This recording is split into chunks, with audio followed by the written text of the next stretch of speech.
नमस्ते फ्रेंड, आप सभी का एक बार फिर से स्वागत है और बात करते हैं फिर से एक बार बैंक पेंशन अपडेशन के बारे में। हमारे एक साथी अक्सर हम लोगों से बात करते हुए पूछते हैं कि आखिर बैंक पेंशन अपडेशन में प्रॉब्लम क्या है। और अब जब अभी ग्रामीण बैंकों में इस बारे में जोर से चर्चा है कि उनके पेंशन अपडेशन में पेंशन रेगुलेशन अमेंडमेंट के बारे में बात हो रही है, तो यह अक्सर पूछा जाता है कि आखिर हमारे बैंक में क्या प्रॉब्लम है। इसलिए 25-30 साल से हम इंतजार कर रहे हैं। मैंने भी सोचा कि आखिर बात क्या हो सकता है। पहली बात तो हमारे नेताओं का डिटर्मिनेशन नहीं है, जहां तक मैं समझता हूं। इच्छा शक्ति नहीं है, विल पावर नहीं है, और जब ये नहीं है तो फिर कोई काम करने के लिए आप आगे बढ़ नहीं सकते। क्योंकि जब भी कोई बातें शुरुआत होती हैं इस बारे में तो पहले ही रोक दिया जाता है कि नहीं, ये हो नहीं सकता।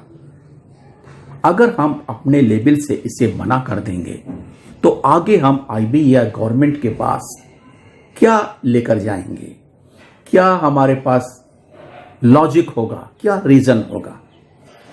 जहां तक मैं समझता हूं या हमारे साथी बताते हैं कि दो मुख्य मुद्दा है। पहला टेक्निकल मुद्दा और दूसरा फाइनेंशियल मुद्दा। फाइनेंशियल मुद्दा पहला मैं डील करता हूं कि हमारे पास फंड नहीं है। चूंकि हमारे पेंशनर्स ज्यादा हैं और अपडेशन करने में ज्यादा पैसा लगेगा, सो हमारे पास अवेलेबल फंड नहीं है। इस बारे में कई बार हमारे रिटायरीज ऑर्गेनाइजेशंस AIBPRC, AIBRF ने सब ने अपना अपना कैलकुलेशन करके एजेंडा दिया और उसमें डिक्लेयर किया कि हमारे पास 3 लाख करोड़ से ज्यादा का फंड कॉर्पस है और मुश्किल से जो हमारे खर्चे आ रहे हैं पेंशन अपडेशन में वो आराम से हम मिट आउट कर लेंगे। लेकिन इस बात से IBA सहमत नहीं है और IB के साथ साथ हमारा BU भी सहमत नहीं है। अब हम बात यहां ये करते हैं कि अगर आप सहमत नहीं हैं तो आप कोई रास्ता बताओ कि ये हम जो वर्जन आपको दे रहे हैं, जो आपको कैलकुलेशन दे रहे हैं, वो गलत है और this is the right calculation. आपके पास पैसा नहीं, हम नहीं कर पाएंगे।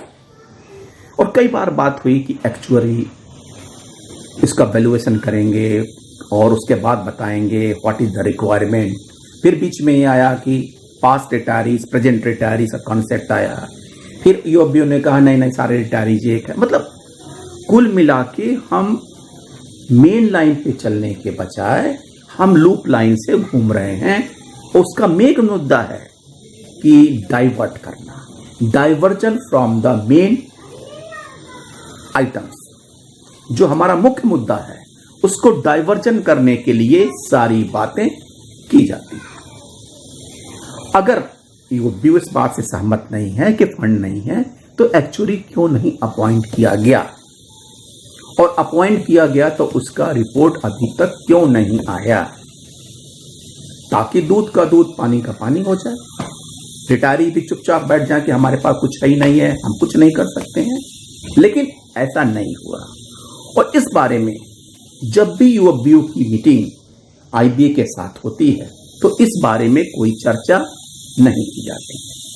हाँ, हमारे कुछ साथी जो बहुत उत्साहित हैं वो कभी कभी CH वेंकटाचलम को भी फोन लगाते हैं, कभी बनलिस को भी फोन लगाते हैं और बात वहीं रुक जाती है कि हम इसमें कुछ नहीं कर सकते, हमारे पास फंड नहीं है, ग्रामीण बैंक छोटा ऑर्गेनाइजेशन है, वहां हो सकता है, आप इसमें कुछ नहीं कर सकते। अब जब ये बातें आती हैं तो सब मामला शांत हो जाता है। दूसरा पॉइंट टेक्निकल पॉइंट है कि पेंशन रेगुलेशन के सेक्शन 30 क्लास ऑफ रेगुलेशन 35(1) है, उसमें पेंशन अपडेशन के बारे में नहीं लिखा हुआ है। हालांकि ये अपना अपना इंटरप्रिटेशन है। जब हमारा इंटरप्रिटेशन है रिटायरीज के पक्ष का कि 35(1) में लिखा गया है कि अगर पेंशन अपडेशन हम करते हैं तो अपेंडिक्स 1 से गवर्न होंगे और सेंट्रल सिविल रूल पेंशन से जो नियम है उसके हिसाब से करेंगे। लेकिन उसको हम फॉलो नहीं करते। हम आउटराइटली ब्लंटली कहते हैं कि there is no clause for updation of pension in the pension regulation 1995 जो बैंकर्स के लिए है।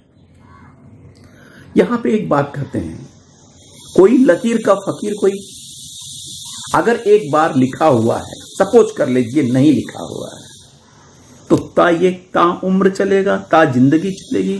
क्या ये कभी चेंज ही नहीं होगा? कॉन्स्टिट्यूशन में अमेंडमेंट हो सकता है, धारा 370 हट सकती है, तो पेंशन रेगुलेशन के अंतर्गत 35(1) को अमेंड क्यों नहीं किया जा सकता? अगर ऐसा नहीं लिखा है तो एज पर देयर इंटरप्रिटेशन क्यों नहीं चेंज हो सकता है? ये कोई सीएच वेंकटाचलम से पूछे, सी बंदिश से पूछे कि आप देश में रहते हो कि देश के बाहर हो। जब कॉन्स्टिट्यूशन का आर्टिकल अमेंडमेंट हो सकता है तो पेंशन रेगुलेशन में अगर नहीं लिखा है तो अमेंड क्यों नहीं हो सकता है? अगर आपका इंटरप्रिटेशन गलत है तो। लेकिन नहीं, उनके पास इसका कोई जवाब नहीं है, क्योंकि उनकी नीयत साफ नहीं है, उनको पेंशनर से कोई लाभ नहीं मिलने वाला है, वो इस बात को आगे नहीं बढ़ाना चाहते हैं। इसलिए वो कहते हैं बस जब आईबीए सुप्रीम कोर्ट में इस तरह का एफिडेविट देने दे सकती है तो फिर क्या कहने को है? तो कहने का मतलब ये दो मुद्दा है और दोनों मुद्दे ऐसे हैं जिनको रिमूव करके, जिनका स्टडी करके, जिनके बारे में फेवरेबली और सोचेंगे तो सब हो जाएगा। रिजर्व बैंक ऑफ इंडिया में कैसे हो गया? सेम पेंशन रेगुलेशंस हर जगह है। क्यों हो गया? क्योंकि वहां पे इच्छा शक्ति थी, उनके यूनियन चाहती थी, उनका मैनेजमेंट चाहता था और उनको हो गया। ना हमारा यूनियन चाहता है, ना हमारा मैनेजमेंट चाहता है, और इन सबों के जाल में फंसे हुए हैं 6 से 7 लाख जो भी हमारे पेंशनर साथी।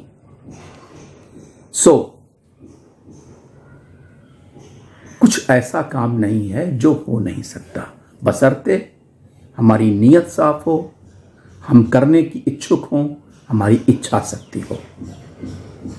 जब तक ऐसा नहीं होगा तब तक पेंशनर का पेंशन अपडेशन इसी तरह से लटका रहेगा जैसे पिछले 30 साल से लटका है। यदि न्याय व्यवस्था कोर्ट से कोई राहत मिली तो हम सौभाग्यशाली होंगे और हमारी निगाहें 4 अक्टूबर के MC सिंगला के केस पे पुनः लगी हुई है ताकि कुछ अच्छी बात बैंकर्स के साथ, बैंक रिटायरी के साथ हो जाए। यदि ये इस डेट पे हियरिंग हो जाती है तो, नहीं तो फिर हमें इंतजार करना होगा। थैंक यू फ्रेंड्स, नमस्ते।